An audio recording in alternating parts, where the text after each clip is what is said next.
Hi again. Joan Cetnar's contribution to We Left Jehovah's Witnesses Personal Testimonies.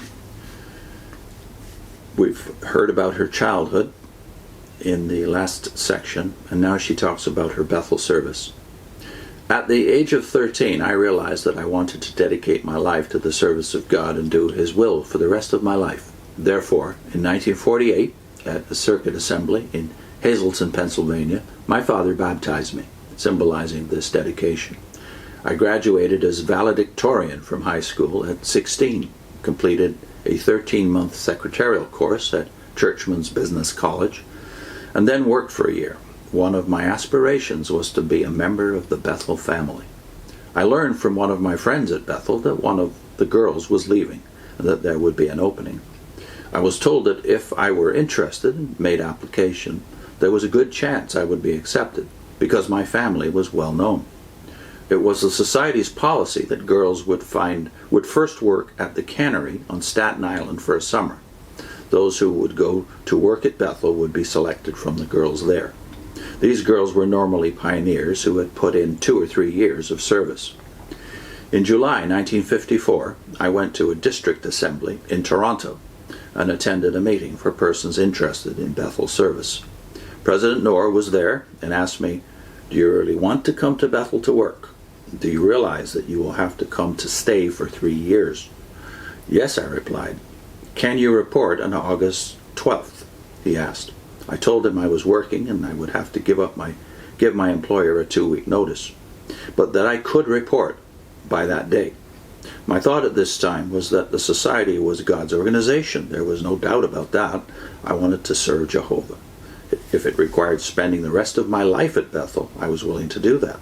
I was even willing to give up getting married and having children, if that was what God wanted of me. If I should get married, I wanted my husband to be a circuit servant or other full-time worker. My duty during the first 8 months at Bethel was housekeeping in the Bethel home. Each girl had approximately 20 rooms to keep clean and the beds to make every day but Sunday. One day I was notified to report to Brother Larson at the factory to accept a new duty there. He informed me I would have a desk in the correspondence department. I would be responsible for opening mail from one section of the country and dispersing it into the proper departments in the factory.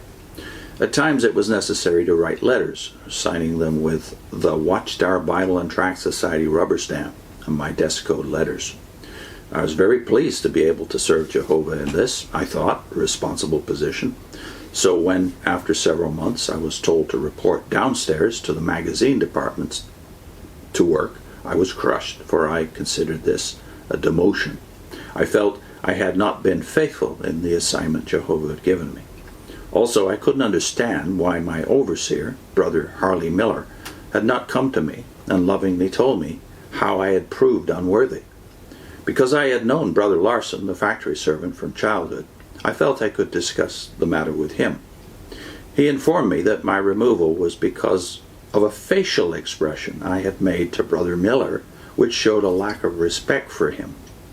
I learned later that he had never wanted me in the correspondence department in the beginning, and that this was a good excuse for my removal.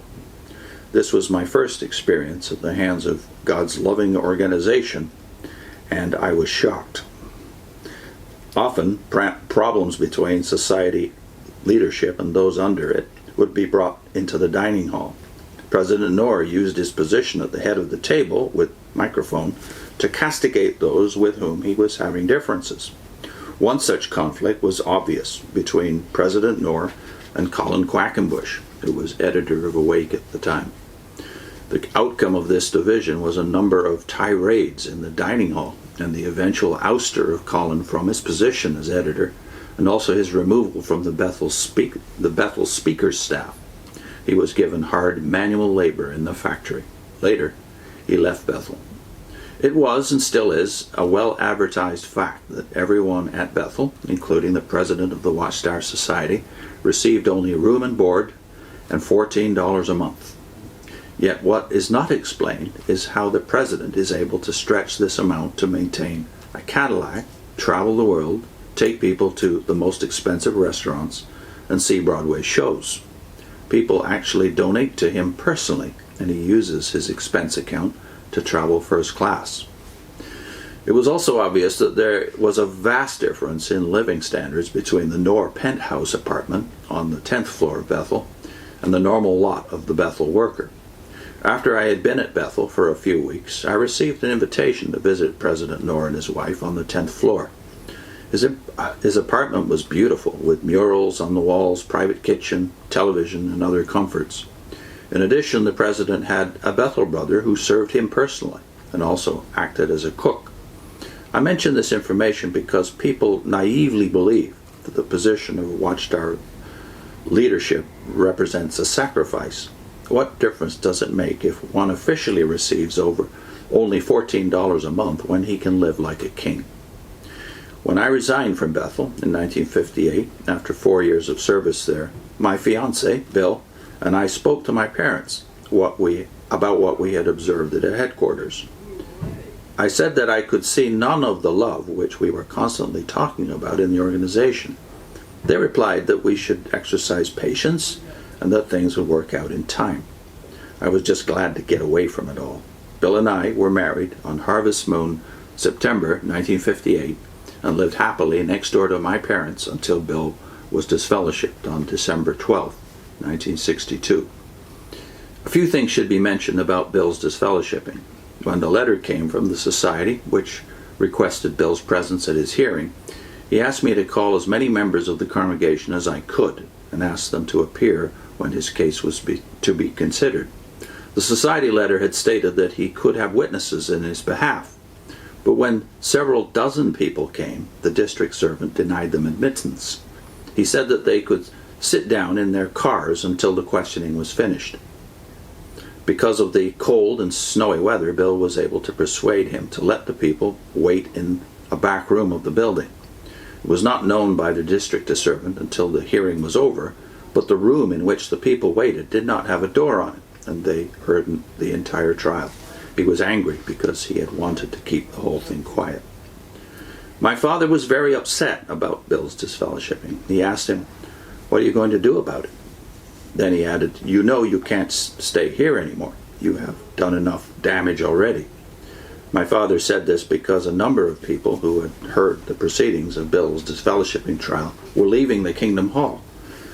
When those who were not at the hearing heard that he was declared guilty of apostasy, many called and came to ask about the reason for the charge. One man who left the Kingdom Hall was Dawson Gillum, a longtime neighbor of my folks. After Bill was disfellowshipped, he called Bill and called me over to his farm and offered to give it to us.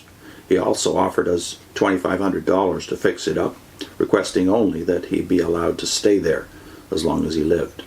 Dawson was able to stay away from the Kingdom Hall for several years, until one summer when my dad refused to cut his grain until he would associate again.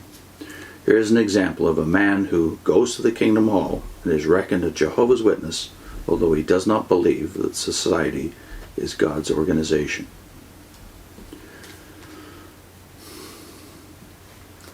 Joan concludes her testimony in the next segment. I'll put in a link to 8 reasons we were disfellowshipped, the letter we wrote to the society in all innocence in the months immediately preceding our disfellowshipping, mostly at the request of our family. So there's 7 videos altogether. They're linked together. The first one I'll put on the screen.